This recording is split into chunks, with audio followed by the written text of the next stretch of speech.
Bonjour Madame, Monsieur, merci de vous informer sur la Voix Sainte TV. Les titres de cette édition. En France, le mois de mars, un mois choisi pour mettre la Bible à l'honneur. Et puis en Côte d'Ivoire, annexe fiscale 2018, le gouvernement ivoirien annule la quasi-totalité des articles défavorables au PME. Et enfin, en Afrique du Sud, le président de l'ANC, Cyril Ramaphosa, promet de traduire en justice les personnes corrompues. Bienvenue à tous. L'ordre de l'église de Côte d'Ivoire, conduit par le prophète Ablégui François, était en séminaire ce week-end à Yamoussoukro. Il s'est agi pour les séminaristes de réfléchir sur de nouvelles approches pour une institution plus dynamique. Ce séminaire a été marqué par la nomination des membres de la nouvelle équipe dirigeante et la mise sur pied de commissions exécutives. Nous vous proposerons le compte rendu de nos envois spéciaux dans nos prochaines éditions. Du 1er au 31 mars 2018, la Bible sera à l'honneur dans les librairies en France. L'annonce a été faite par la presse du mois de la Bible lors d'un communiqué. Jean-Jacques Deigné. Les éditions Biblio, l'Alliance biblique française et le syndicat des libraires de littérature religieuse sont à l'initiative de ce mois de la Bible. Du 1er au 31 mars, la Bible sera mise à l'honneur dans les librairies dans toute la France. Cet événement comporte 3 dimensions: aider le public à comprendre la transmission et la notion de traduction spécifique à la Bible, susciter la curiosité du lecteur pour redécouvrir la Bible et équiper les libraires de France d'outils leur permettant d'orienter le client en fonction de son besoin. Le mois de la Bible est né du constat qu'il n'est pas si facile de choisir une Bible et que de nombreux questionnements restent parfois sans réponse, souligne le communiqué de presse du mois de la Bible. Pour y répondre au mieux, un livret pédagogique sera largement distribué dans les librairies participantes. À l'issue des travaux conjoints avec les représentants des organisations patronales du secteur privé, suite à leur observation, le gouvernement ivoirien a décidé de l'annulation de la quasi-totalité des dispositions de l'année fiscale 2018. L'annonce a été faite par Dr Boguifo au cours d'une conférence de presse le dimanche 11 février à Abidjan. Freddy Soundé. Pour le docteur Boguifo, président de la Fédération ivoirienne des petites et moyennes entreprises, cette conférence de presse de dimanche a pour objectif d'annoncer l'heureux aboutissement des négociations sur l'année fiscale 2018. Au nom des PME de Côte d'Ivoire, il a exprimé leur gratitude et leur profonde reconnaissance au chef de l'État pour cette décision. C'est difficile mais courageuse. Auparavant, le conférencier avait dépeint la situation difficile et précaire des PME. Le conférencier a indiqué que seulement 9,8% des PME cumulent une activité de plus de 20 années d'expérience, qu'en plus de la moitié, soit 57%, a réalisé un niveau d'investissement initial de moins de 500 000 francs. Ce, malgré la batterie des réformes initiées par le gouvernement pour renforcer la compétitivité de leur activité. Par ailleurs, le président de la Fédération ivoirienne des petites et moyennes entreprises a dénoncé l'instauration du visa des états financiers annuels de synthèse. Une mesure qui engendre des coûts importants et pousse des PME à retourner dans l'informel alors qu'elles ne prouvent pas aux caisses de l'État. En effet, l'argent payé par ces actes, en plus d'alourdir le processus de déclaration des impôts pour les PME, ne profite qu'aux seuls experts comptables. Le compendium des compétences féminines de Côte d'Ivoire, piloté par la ministre Euphrasie Kouassi Yao, s'est tenu le 9 février avec pour sujet principal la valorisation de la compétence féminine. Henri Sacré pour le commentaire.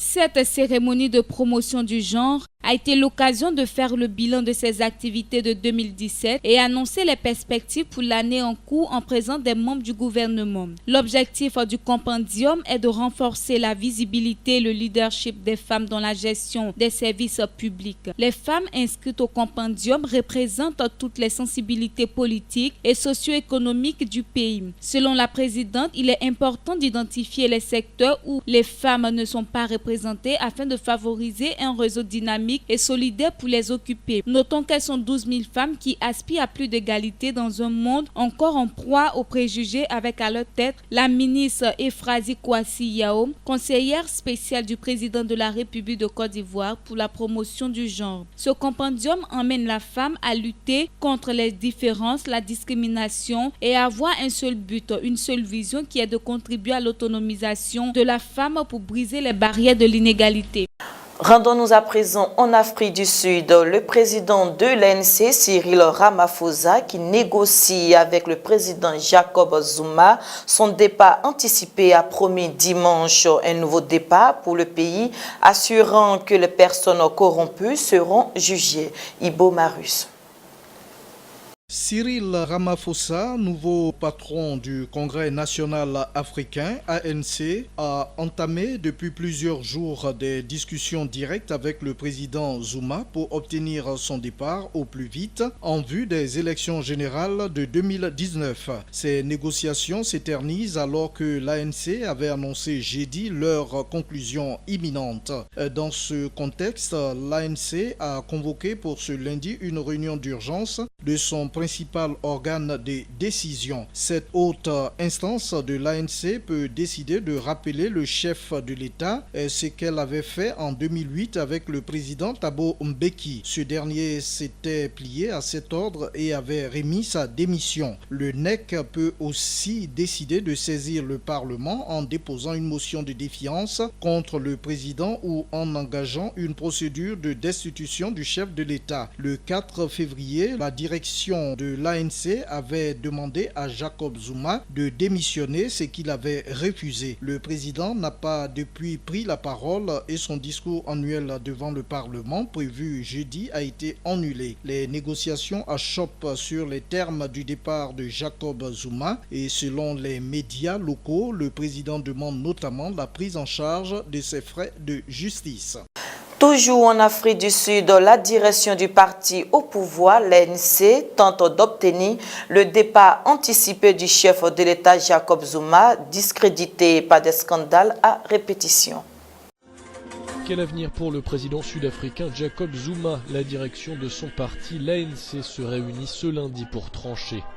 Le vice-président du pays et leader de l'ANC a dit vouloir mettre un point final à la crise à l'occasion des 100 ans de la naissance de Nelson Mandela ce dimanche au Cap. Cyril Ramaphosa craint que les scandales de corruption ne nuisent au parti à un an des élections générales. Nous continuerons à assumer son héritage en luttant contre la corruption et en s'assurant que ceux qui sont corrompus et volent aux pauvres soient traduits devant la justice. C'est ce que Nelson Mandela aurait voulu.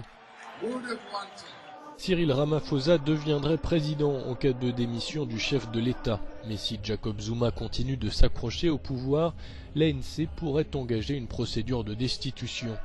La crise politique en cours en Afrique du Sud a forcé l'annulation cette semaine du discours annuel du chef de l'État devant le Parlement, une première dans le pays. Au Niger, plusieurs milliers de personnes ont manifesté dimanche 11 février 2018 à Niamey pour demander l'abrogation de la loi de finances 2018 auquel juge antisocial Martial Kwasi.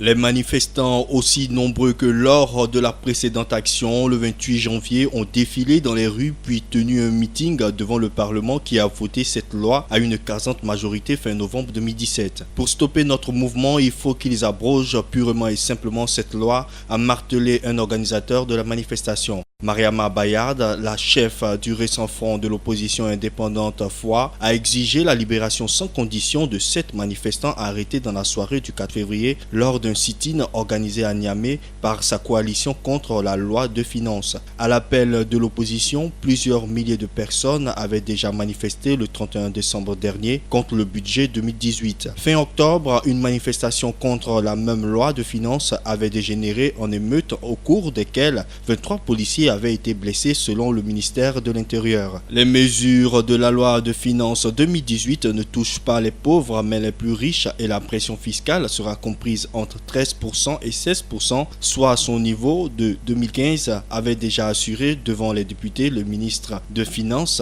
Assoumi Massoudou. En Russie, un avion de type Antonov AN-148 appartenant à la compagnie russe Saratov Airlines s'est écrasé dimanche près de Moscou avec 65 passagers et 6 membres d'équipage. Un avion de ligne de la compagnie russe Saratov Airlines s'est écrasé dimanche près de Moscou avec 71 personnes à bord. Des débris de l'appareil aux couleurs orange de la compagnie ont été retrouvés disséminés sur environ 1 km autour du lieu du crash. Les 65 passagers et 6 membres d'équipage n'ont eu aucune chance de survivre. L'appareil, un Antonov AN-148, avait pour destination Orsk, une ville de l'Oural. Il s'est écrasé moins de 10 minutes après son décollage de l'aéroport de Domodedovo. Selon la presse russe, une défaillance technique serait à l'origine de l'explosion de l'un des moteurs. Un centre de crise a été ouvert. Les corps de 2 des victimes ont été retrouvés près des lieux du crash, a annoncé le ministère des situations d'urgence. L'Antonov AN-148 est un avion biréacteur de construction ukrainienne. Depuis son premier vol en 2004, ce modèle a déjà connu au moins 5 incidents impliquant le train d'atterrissage, le système électrique et le système de guidage. Terminons en sport. Les tours préliminaires des compétitions africaines Interclub 2018 ont eu lieu les samedis 10 et dimanche 11 février 2018. Les 4 clubs ivoiriens engagés dans ces différentes compétitions que sont l'ASEC Mimosa, l'Africa Sport, le WAC et les Standards ont vu leur rencontre se solder par des matchs nuls en série. Engagé en Coupe de Confédération africaine de football, l'Africa Sport a réalisé ce dimanche un nul à Abidjan devant une équipe mauritanienne de Nouadhibou très défensive au stade Félix Houphouët-Boigny. Après 2 ans de non-participation, les Aigles ont pêché dans le jeu et par le manque de réalisme malgré leurs nombreuses occasions. Après avoir ouvert la marque à la 41e minute grâce à Gonazo Biya, le club vert et rouge est même rattrapé au score 11 minutes plus tard par l'équipe adverse. De son côté, l'AS Standard, engagé dans cette même compétition ce samedi au stade Robert Champrou face à la formation congolaise de la CS Mancha, est resté muet. Les hommes du Gontougo, déjà mal classés en championnat national ivoirien, n'ont pas trouvé la solution pour lever le rideau de fer dressé par la défense congolaise. En Ligue des Champions, en déplacement au Mali, le WAC a mis en difficulté le stade malien le samedi dernier avec ce nul 1-1. Même score aussi lors de l'opposition ASEC Mimosa FC Bouffol ce dimanche au Bénin. C'est la fin de cette édition. Merci de l'avoir suivi. Bonne suite de programme sur La Voix Sainte TV. Shalom.